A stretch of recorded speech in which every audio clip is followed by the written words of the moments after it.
Wankawan TV1.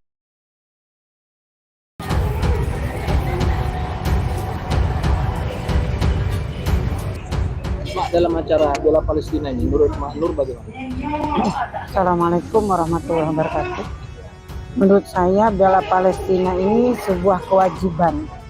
Karena di dalam surat Mumtahanah ayat 9 Allah sudah jelaskan, A'udzubillahi minasyaitonirrajim, innama yanhaakumul ladzina qatalukum fid-din wa yakhrujukum min diyarikum. Allah melarang umat beriman melakukan kerjasama MOU dengan orang-orang yang memerangimu karena agamamu dan juga mengeluarkan kamu dari negerimu. Tidak boleh sejengkal pun diserahkan tanah itu. Oleh karena itu bagi kita umat Islam yang ada di Indonesia, kita mungkin tidak sanggup ke sana kalau yang kami perempuan. Kalau tentara-tentara mungkin kita minta pada Bapak Presiden untuk mengirimkan tentara kita memberikan bantuan kepada orang-orang di Palestina dalam melawan kezaliman laknatullah Yahudi. Dan kami merasa di dalam surat At-Taubah ayat 20 Allah sudah ingatkan, alladzina amanu wa hajaru wa jahadu fi sabilillah bi amwalikum wa anfusikum a'zamu darajatan indallah. Karena kita tidak bisa ikut ke sana untuk berjihad, maka kita berjihad dengan harta. Maka oleh karena itu sebaiknya lah dan sewajibnya lah kita umat Islam yang ada di Indonesia ini mengumpulkan dana agar perjuangan mereka tetap bisa mereka laksanakan. Samping itu tentu saja kami berharap ada tentara-tentara kita yang juga dikirim ke sana untuk membantu perjuangan bangsa Palestina. Karena memang negeri itu adalah negeri Palestina dan Bani Israel. Kalau di dalam Al-Quran sudah diharamkan oleh Allah tempat itu untuk Bani Israel selama 40 tahun. 40 tahun Al-Quran itu sama dengan 14 juta tahun, karena satu hari di Yaumil Akhir, satu hari yang menurut Al-Quran itu sama dengan 1000 tahun di dunia ini. Oleh karena itu kita harus bela bangsa Palestina dalam mempertahankan negaranya. Kalau kita tidak ikut campur, nanti kita akan dilaknat oleh Allah. Mudah-mudahan kita semuanya peduli. Kita tidak bisa datang ke sana, cukup kita berikan dana, zakat kita, sedekah kita untuk membela perjuangan mereka. Itu saja dari saya. Mudah-mudahan besok kita akan beramai-ramai hadir di hari Ahad. Dan kami harapkan seluruh ibu-ibu, emak-emak yang selama ini selalu ikut hadir dalam demo untuk membela Palestina. Mudah-mudahan dengan doa kita bersama, jangan lupa saya juga menitipkan doa bagi kita semuanya. Marilah kita sama-sama membaca doa yang ada di dalam surat Al-Baqarah ayat 250. Rabbana afrik alaina sabran wasabbit aqdamana wansurna alal qaumil kafirin wansurna alal qaumiz zalimin. Mudah-mudahan Allah berikan pertolongan pada bangsa Palestina dalam merebut kemerdekaannya kembali dari kejahatan Yahudi laknatullah. Bagaimana masalah bela Islam yang akan dilakukan oleh umat Islam pada tanggal 5 November nanti, hari Minggu? Ya, ini satu hal yang sangat luar biasa kira umat Islam, di mana setelah melihat pembantaian yang dilakukan oleh Israel terhadap saudara-saudara mereka di Palestina dan Gaza, di mana mereka memiliki semangat giro walaupun mereka tidak bisa berangkat ke Palestina dan Gaza secara langsung, tapi kebersamaan itu tuangkan dalam bentuk solidaritas untuk membantu saudara-saudara mereka dengan melakukan demo besar-besaran sebagai bentuk upaya pembelaan terhadap saudara-saudara mereka yang berada di Gaza dan Palestina. Dan ini untuk ketiga kalinya diadakan.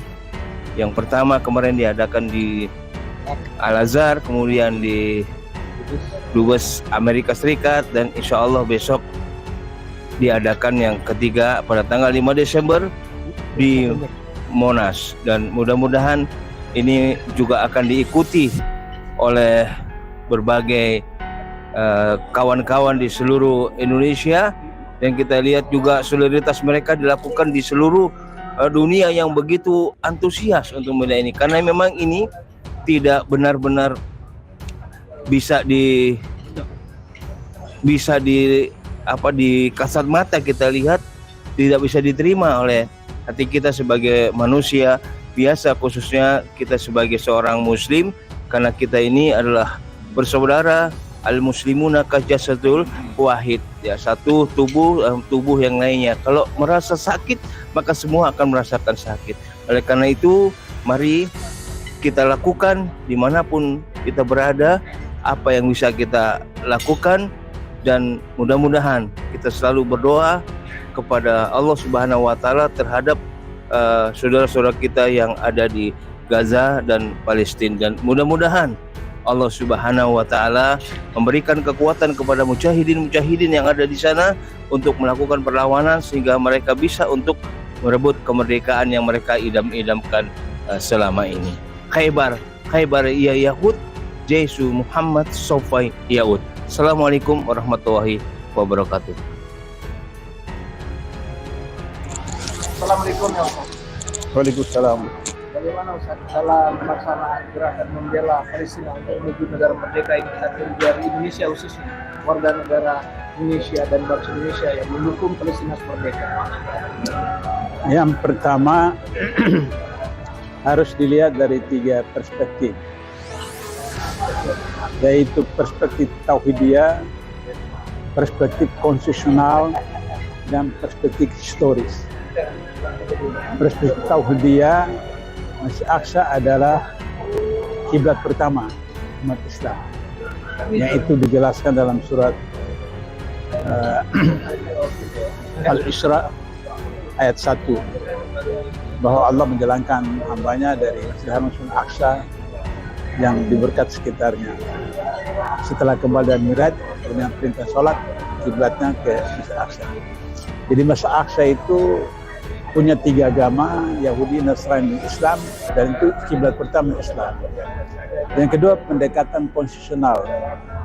Dalam aliyah pertama, Mukadimah dan Sempatnya disebutkan bahwa penjajahan di atas muka bumi harus dihapuskan karena tidak sesuai dengan peri kemanusiaan. Nah, sehingga dengan demikian tanggung jawab konstitusional bagi semua bangsa Indonesia, rakyat Indonesia, pemerintah Indonesia harus melawan penjajahan di muka bumi, termasuk Israel terhadap Palestina, sehingga membebaskan Palestina dari penjajah Israel merupakan kewajiban konstitusional bangsa Indonesia. Yang ketiga, pendekatan historis. Ketika kita merdeka 17 Agustus 45, maka kemudian negara yang pertama memberikan kedaulatan itu adalah Palestina, baru kedua Arab, baru ketiga Mesir, dan yang datang memperjuangkan mendapatkan kedaulatan di negara-negara itu adalah A.R. Baswedan, kakeknya Anies Baswedan. Jadi dari 3 pendekatan itu tidak ada pilihan lain bagi bangsa Indonesia, khususnya umat Islam, untuk harus membebaskan Palestina dari jajahan Israel. Itu satu aspek, satu sisi. Sisi yang kedua, sebenarnya orang Arab itu tidak perlu perang dengan Israel pakai senjata. Orang Arab di Timur Tengah itu meludah saja. Pada waktu sama mereka meludah, banjir itu Israel. Artinya bahwa persatuan umat itu menjadi penting. Sehingga begitu, maka jangan sampai satu negara Arab diadu domba dengan negara Arab dan seterusnya. Nah, itulah permainan dari Israel dengan sekutu-sekutunya. Yang terakhir, untuk bisa kemudian jangka panjang Palestina bisa merdeka dan memenangkan perang, maka umat Islam di dunia, negara-negara dunia termasuk Indonesia, itu mendesak baik OKI maupun pemerintah sendiri membangun instalasi air dan instalasi listrik. Sebab apa? Aneh, mau perang apapun, kalau listriknya dimatikan oleh Israel, air dimatikan oleh Israel, selesai seperti itu. Jadi oleh karena itu maka fokus, kita sudah bangun rumah sakit di sana, itu satu prestasi. Tapi bagaimana kita harus punya instalasi air dan instalasi listrik supaya kemudian apapun terjadi tidak diblokade, disabotase oleh Israel. Itulah sasaran yang harus dilakukan oleh pemerintah Indonesia kalau misalnya kita mau selamatkan Israel, selamatkan Palestina dari Israel secara abadi. Saya kira itu.